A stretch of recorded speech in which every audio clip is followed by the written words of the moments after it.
आज का जो आपका टॉपिक है वो है फर्स्ट ऑर्डर रिएक्शन। मैं आपके पास स्क्रीन शेयर करती हूँ। फर्स्ट ऑर्डर रिएक्शन में आपके पास जो रिएक्शन रेट है वो डिपेंड्स करती है आपके पास वन कंसंट्रेशन वेरिएबल पे। तो हमने क्या किया, कंसीडर कर लिया एक रिएक्शन जो ए गिव टू प्रोडक्ट पी आपको देती है। इसकी इनिशियल कंसंट्रेशन क्या होगी, इसकी ए, इसकी 0। आफ्टर टाइम इंटरवल के बाद आपके पास इसकी कंसंट्रेशन क्या हो जाएगी, ए माइनस एक्स, इसकी एक्स।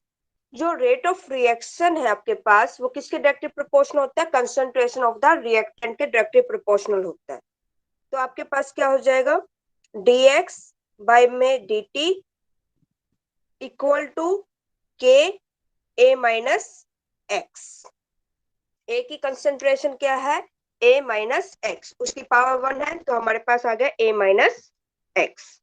इसको रीअरेंज करेंगे इक्वेशन को, तो dx अपॉन में a minus x equal to k dt। अब इस इक्वेशन को इंटीग्रेट करेंगे। इंटीग्रेट करने के बाद हमारे पास इक्वेशन क्या है, इसकी माइनस का ln a माइनस का x equal to k T plus आई। आई क्या है यहाँ पे, कांस्टेंट ऑफ इंटीग्रेशन। अब इसमें हम लिमिट पुट करेंगे, t इक्वल्स टू 0 और x इक्वल्स टू 0। ठीक है, तो आपके पास इसमें वैल्यू में पुट करेंगे ये कंडीशन, तो हमारे पास minus ln a minus 0 equal to के इंटू में t की वैल्यू क्या है 0 और प्लस i। तो i की जो वैल्यू आई वो आपके पास क्या आई, माइनस ln a। ये i की वैल्यू आप उस इक्वेशन में पुट कर दोगे तो आपके पास क्या आएगी, ln a minus x equal to k t. I की वैल्यू यहाँ पे पुट करोगे तो क्या आएगी, माइनस का ln a। तो के टी की वैल्यू आपके पास क्या आ गई, equal to ln a by a minus x. तो k किसके इक्वल आ गया, 1/t ln a by a minus x. a क्या है, इनिशियल कंसंट्रेशन, इसको a नोट से रिप्रेजेंट कर देते हैं। a माइनस एक्स का है आफ्टर टाइम इंटरवल के बाद, तो इसको a t से रिप्रेजेंट कर देते हैं। तो हमारे पास ये इक्वेशन क्या फॉर्म होकर आ जाएगी, नेचुरल लॉग में इसको चेंज कर देंगे तो ये आएगी 2.303 बाई में t log a naught by a t। ठीक है, अब दोनों तरफ एंटी लॉग लोगे तो आपके पास इक्वेशन क्या आ जाएगी, a नॉट बाई में a t equal to e की पावर के टी। ठीक है, किसका लिया है, इसका एंटी लॉग लिया है हमने। तो ये आपके पास इक्वेशन आ गई। तो आपके पास इसको रिवर्स करोगे तो क्या हो जाएगा, ए टी बाई में ए नॉट, तो ई की पावर क्या हो जाएगी आपके पास, माइनस के टी। ठीक है, तो ए टी की वैल्यू किसके इक्वल आ गई हमारे पास, ए नॉट ई की पावर माइनस के T.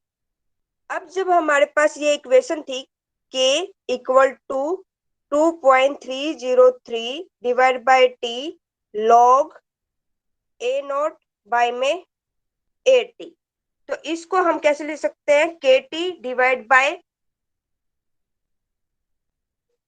2.303 equal to log a not minus log a T.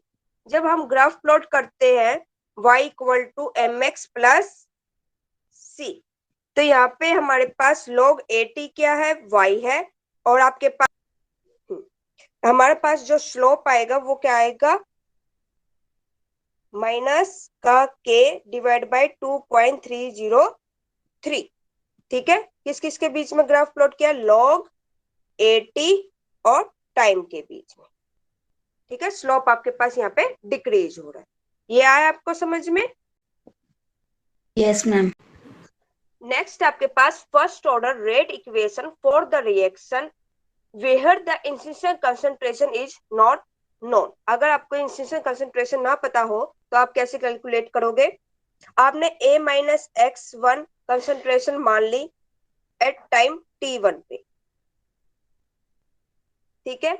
a minus x2 concentration आपने मान ली एट टाइम t2 पे। तो अकॉर्डिंग टू आप rate equation for first order equation क्या होती है आपके पास, k equal to 2.303 divide by t1 after time t1 के बाद ले रहे हैं हम एक बड़ी, तो हमारे पास इक्वेशन हो जाएगी 2.303 divide by t1 log a by a minus x1, ठीक है। इस इक्वेशन को रीअरेंज करेंगे तो क्या हो जाएगी, KT1 divide by 2.303 equal to log a by में a माइनस x1। फिर हम लेते हैं t2 टाइम पे, t2 टाइम पे इक्वेशन क्या हो जाएगी हमारे पास, k equal to 2.303 divide by t2 log a by a minus x2, ठीक है। तो यहां से हमारे पास k2 की वैल्यू क्या हो जाएगी, divide by k2 divide by 2.303 equal to log a by a minus x2। दोनों इक्वेशन को क्या करोगे आप, यहां से सब्ट्रैक्ट करवा दोगे। k equal to 2.303 divide by t2 minus t1 log a minus x1 divide by a minus x2, ठीक है। तो इसको आप जब लिखोगे तो ये क्या आ जाएगा आपके पास, A1 बाई में A2। ये A1 की कंसंट्रेशन थी, ये A2 की कंसंट्रेशन थी। जब हम इसका बीच में स्लोप करेंगे लॉग A1 बाई में A2, तो हमारे पास T2 माइनस और T1 के बीच में, तो हमारे पास इसका स्लोप क्या आ रहा है आपके पास, लाइन इंक्रीज ऑर्डर मारे हैं, तो इसका जो स्लोप होगा वो आपके पास क्या होगा, k डिवाइड बाय 2.303, ठीक है। फिर आता है हमारे पास फ्रैक्शनल लाइफ मेथड।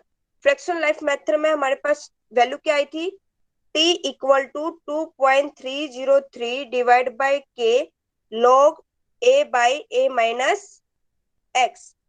t की जगह आपको पुट करना t हाफ और x की जगह आपको पुट करना है a बाई 2। तो हमारे पास इक्वेशन क्या हो जाएगी, t1/2 इक्वल टू 2.303 बाई में k लॉग a बाई में a माइनस a बाई 2। तो ये हो जाएगा लॉग 2, ठीक है। लॉग 2 की वैल्यू क्या होती है आपके पास, 0.3010 मल्टीप्लाई आप करवाओगे तो ये आ जाएगा 0.693 बाई में k। तो ये इंडिपेंडेंट होगी आपके पास कंसंट्रेशन पे। फिर आती है हमारे पास इसकी यूनिट। यूनिट क्या होगी इसकी, k किसके इक्वल होगा, 2.303 divide by t log a upon में a माइनस x। इसकी भी कंसंट्रेशन, ये भी कंसंट्रेशन, कंसंट्रेशन कंसंट्रेशन आपस में कैंसिल आउट, तो किस पे डिपेंड करेगा ये, पर टाइम। तो इसकी यूनिट हो जाएगी पर सेकेंड, पर मिनट, पर आवर। फिर आपके पास है pseudo unimolecular reaction of first order. जब आपके पास रिएक्शन है जो फर्स्ट ऑर्डर की, उसमें एक से ज्यादा मॉलिक्यूल्स आपके पास इन्वॉल्व हो जाए, उसको कहते हैं सूडो यूनिमोलिकुलर रिएक्शन। इसमें हम एग्जांपल लेते हैं हाइड्रोलिसिस ऑफ इथाइल एसीटेट, किसकी प्रेजेंस में, एसिड की प्रेजेंस में। इथाइल एसीटेट को हमने हाइड्रोलिसिस करवाया in the presence of acid, CH3COO C2H5 plus H2O H positive, तो क्या मिलेगा हमें, acetic acid plus ethyl alcohol C2H5OH। जो जो रेट ऑफ रिएक्शन है वो किसके डायरेक्टली प्रोपोर्शनल होता है हमारे पास, कंसंट्रेशन ऑफ द रिएक्टेंट में। यहाँ पे वाटर हमारे पास रिमेन्स कांस्टेंट है, तो किसके इक्वल हो जाएगा, K CH3COO C2H5। जो अमाउंट है आपके पास एसिटिक एसिड की, उसको डिटरमाइन करना, हमें टाइट्रेशन किसके साथ करवाना है, NaOH सॉल्यूशन के साथ टाइट्रेट करवाना है। ठीक है, तो हमने HCl है वो क्या मान लिया, एसिड को कैटलिस्ट की तरफ यूज करेंगे। तो सबसे पहले हमारे पास अमाउंट हमने NaOH की टी टाइम पे T0 है, तो हमने अमाउंट है जब NaOH की डाली ही नहीं, यूज ही नहीं करी टी टाइम पे, तो हमारे पास V नॉट किसके डायरेक्टली प्रोपोर्शनल होगा, जिसमें अमाउंट ऑफ HCl कितना प्रेजेंट है, अमाउंट ऑफ HCl प्रेजेंट। ठीक है, फिर हमने टी टाइम पे VT वॉल्यूम ऐड करना स्टार्ट किया NaOH का, तो उस बीकर में क्या क्या प्रेजेंट हो गया, amount of HCl plus amount of acetic acid formed होना स्टार्ट हो गया, CH3COOH फॉर्म। ठीक है, फिर आपके पास इसमें से फाइंड आउट करोगे अमाउंट ऑफ एसिटिक एसिड कितना फॉर्म्ड हुआ है, तो आपके पास अमाउंट ऑफ एसिटिक एसिड कितना फॉर्म्ड हुआ है, V not VT minus V not. ठीक है, तो X हमने मान लिया कि amount of ethyl acetate react करवाते हैं। ठीक है, तो आपके पास amount acetic acid formed at any time किसके डायरेक्टली प्रोपोर्शनल होगा, अमाउंट ऑफ इथाइल एसीटेट जो आपने माना है रिएक्टेड हुआ है X, तो आपके पास क्या है, VT minus V not directly proportional to X। After time T infinity के बाद अमाउंट ऑफ NaOH किसके डायरेक्टली प्रोपोर्शनल हो जाएगा, कितना अमाउंट ऑफ HCl आपके पास प्रेजेंट है प्लस मैक्सिमम अमाउंट में एसिटिक एसिड फॉर्म्ड हो जाएगा, तो आपके पास maximum amount of acetic acid formed at time infinity किसके डायरेक्टली प्रोपोर्शनल होगा, V infinity minus V not. तो हमने उसको मान लिया कि जो maximum amount acetic acid formed हो रहा है वो A रिएक्ट कर रहा है, तो A किसके डायरेक्टली प्रोपोर्शनल हो गया, V infinity minus V not. दोनों इक्वेशन को लोगे तो आप A माइनस एक्स की वैल्यू कैलकुलेट कर सकते हो, A माइनस एक्स किसके डायरेक्टली प्रोपोर्शनल हो जाएगा, V infinity minus V not minus VT plus V not, तो V नॉट से V नॉट कैंसिल आउट हो गया, तो ये किसके डायरेक्टली प्रोपोर्शनल हो गया, V इंफिनिटी माइनस VT। ये दोनों वैल्यू आप सब्स्टिट्यूट कर दोगे equation first order rate equation में, तो आपके पास क्या आ जाएगा, K equal to 2.303 divide by T log V infinity minus V naught divide by V infinity minus VT, inversion of cane sugar. आपका सुक्रोज का फॉर्मूला होता है C12H22O11। इस सुक्रोज को हमने हाइड्रोलिसिस करवा दिया, तो हमें इक्वल क्वांटिटीज में ग्लूकोज और फ्रक्टोज प्रोड्यूस होते हैं, फॉर्म्ड होते हैं C6H12O6 प्लस C6H12O6। ठीक है, ये है ग्लूकोज, ये है फ्रक्टोज। ग्लूकोज हमारे पास डेक्स्ट्रो रोटेटरी होता है कितना, प्लस 52.5 डिग्री, और लेवो रोटेटरी होता है माइनस 92 डिग्री। तो ये जो मिक्सचर होता है वो आपके पास किसका होता है, लीवो रोटेटरी का मिक्सचर होता है, मिक्सचर इज लीवो रोटेटरी। ठीक है, तो हमारे पास टाइम T0 पे, T टाइम 0 पे जो रीडिंग हमारे पास पोलैरिमीटर की होगी वो क्या होगी, R नॉट। टी टाइम पे हमारे पास जो रीडिंग होगी पोलैरिमीटर की वो क्या होगी, आर टी, डिक्रीज हो रही है। ठीक है, तो फिर आपके पास एट इंफिनिटी टाइम पे, टी इंफिनिटी टाइम पे क्या हो जाएगी, degree of reading of the polarimeter are infinity.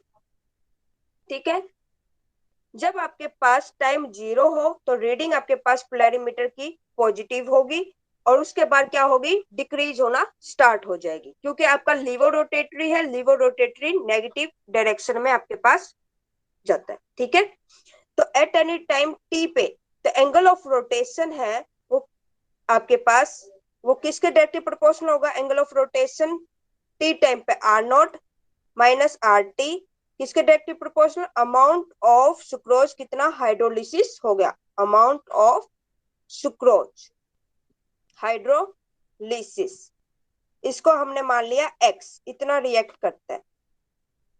ठीक है, फिर हमने इन्फिनिटी टाइम पे, इन्फिनिटी टाइम पे हमारे पास r not minus r infinity किसके डायरेक्टली प्रोपोर्शनल होगा, कितना आपके पास मैक्सिमम है अमाउंट सुक्रोज का, कितना प्रेजेंट हो गया, अमाउंट ऑफ सुक्रोज इंसेंसली प्रेजेंट, उसको आपने मान लिया ए। ठीक है, तो r not minus r infinity किसके डायरेक्टली प्रोपोर्शनल हो गया, ए की, तो दोनों वैल्यू आप को लोगे कंबाइन करोगे तो a माइनस एक्स की वैल्यू क्या आ जाएगी, किसके directly proportional, r not minus r infinity, x की वैल्यू क्या है, r not minus r t, तो माइनस माइनस क्या हो जाएगा यहाँ पे प्लस, तो आर नॉट से आर नॉट कैंसिल आउट, तो r t minus r infinity, तो आप जब वैल्यू में पुट करोगे फर्स्ट ऑर्डर इक्वेशन में तो क्या आ जाएगी, k equal to 2.303 divide by t log a by a minus x, a की वैल्यू क्या थी, r not minus r infinity, और a माइनस एक्स की वैल्यू क्या आई, r t minus r infinity, ये वैल्यू हमने यहाँ पे पुट कर दी है।